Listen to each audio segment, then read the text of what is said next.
RCF. Monastère invisible, une communauté spirituelle unie par la prière. Avec Anne-Marie, Lucie et Colette.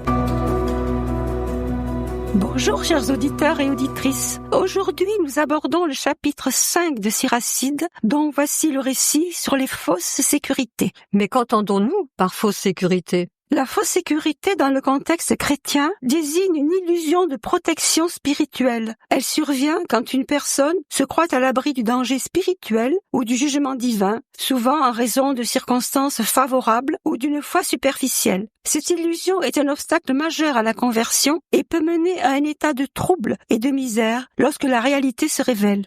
Elle contraste avec la véritable assurance du salut éternel qui repose sur une foi authentique et une relation profonde avec Dieu. La fausse sécurité est donc un piège dangereux, masquant la vulnérabilité spirituelle sous une apparence de bien-être. Nous lisons dans Syracuse, « Ne t'accroche pas à ce que tu possèdes, ne prétends pas te suffire à toi-même, ne cède pas à la passion violente d'obtenir tout ce que tu désires.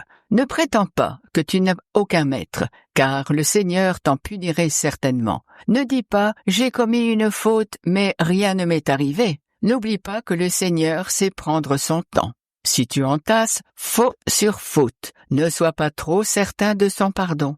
Et ne dis pas « sa bonté est si grande qu'il pardonnera mes fautes même nombreuses ». Il dispose de la bienveillance, mais aussi de la colère et sa fureur s'abattra sur les coupables. Sans tarder, tourne-toi vers le Seigneur. Ne remets pas toujours à plus tard, car sa colère peut éclater soudain et tu perdrais tout au jour de la punition. Ne t'accroche pas à des biens mal acquis, ils seront inutiles au jour de la détresse. Autrement dit, ne pas se fier aux richesses mal acquises. Elles nous seront inutiles au jour du malheur. Elles ne sont pas un signe de la faveur divine.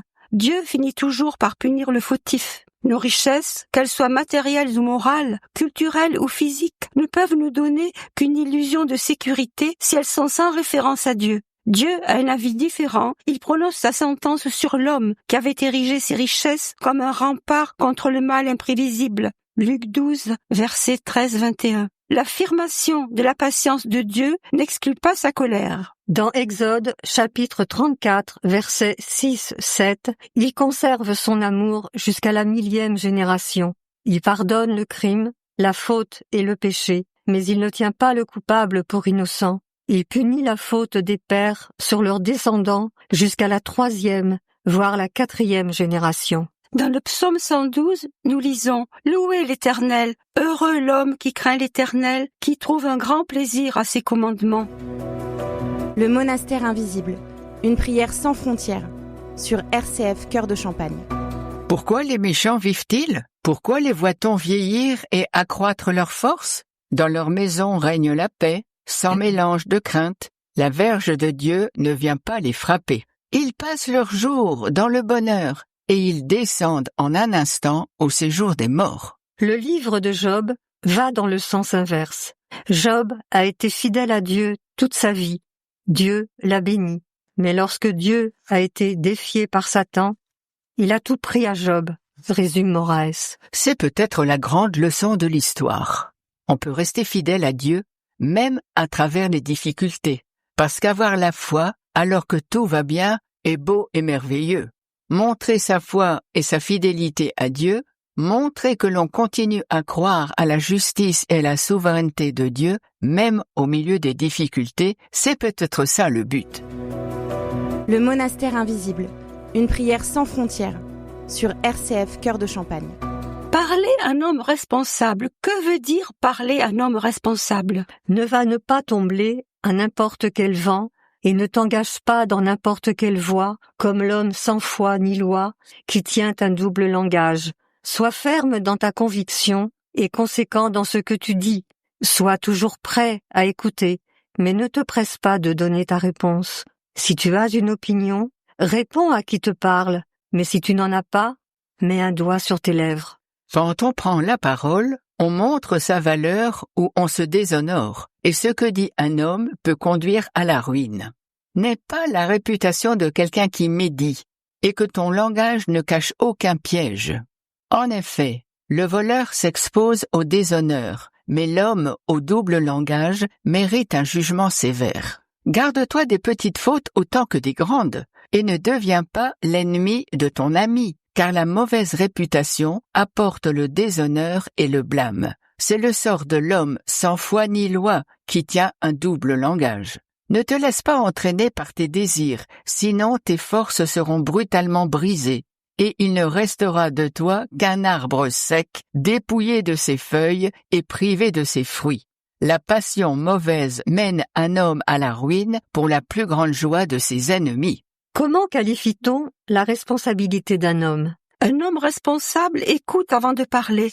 L'une des manières de montrer son empathie et son amour envers les autres, c'est de prêter l'oreille. Mais souvent, dans le contexte où l'on se trouve, on serait tenté de parler avant même d'avoir pris le temps d'écouter. Il faut apprendre à être maître de ses paroles. Celui qui appliquera cet enseignement ne risquera pas d'être pris en défaut.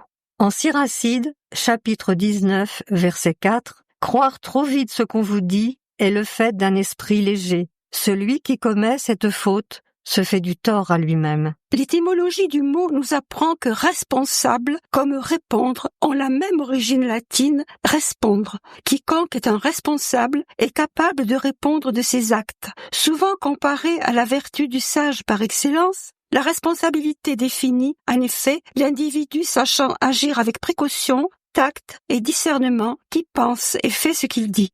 L'homme responsable est l'homme de la pensée juste, de l'action prudente et du parler vrai. Le monastère invisible, l'église dans nos cœurs. Sur RCF Cœur de Champagne. Les 5 attitudes positives sont ouverture, patience, persévérance, polyvalence, initiative, responsabilité. Maudits soient les chuchoteurs et les mauvaises langues qui tiennent un double langage.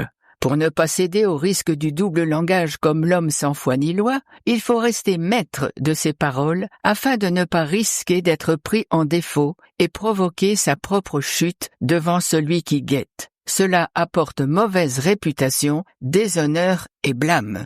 Les leçons bibliques sur la responsabilité personnelle nous rappellent que nous sommes appelés à refléter le caractère de Dieu. Timothée nous dit, dans le chapitre 5, verset 8, « Si quelqu'un n'a pas soin des siens, et principalement de ceux de sa famille, il a renié la foi et il est pire qu'un infidèle. » Cela signifie que si une personne qui en a les moyens ne subvient pas aux besoins de sa famille, elle renie l'amour chrétien et compatissant qu'elle est censée manifester. En négligeant sa famille, elle agit pire qu'un païen qui ne croit pas en Christ. Comment prendre soin de sa famille, selon la Bible?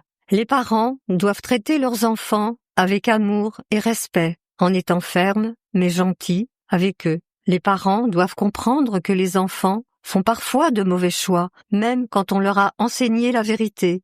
Lorsque cela se produit, les parents ne doivent pas abandonner. Toi, si tu entends dire du mal d'un ami ou d'un voisin, interroge-le avant de le condamner. Soit il est innocent de ce dont on l'accuse d'avoir dit, soit il est innocent. Et il est victime d'une mauvaise langue. Soit, c'est vrai, il s'en excuse et promet de ne plus recommencer. Et nous continuons notre émission en Siracide au chapitre 5 en écoutant « Ma richesse, ma gloire » de Yvan Gendron. Ma richesse, ma gloire et ma félicité. Ô Jésus, c'est de croire que tu m'as racheté. Rempli de confiance en toi, divin Sauveur, je vis dans l'espérance et je marche sans peur. Au revoir, chers auditeurs et auditrices. À la semaine prochaine. Au revoir, chers auditeurs. Au revoir.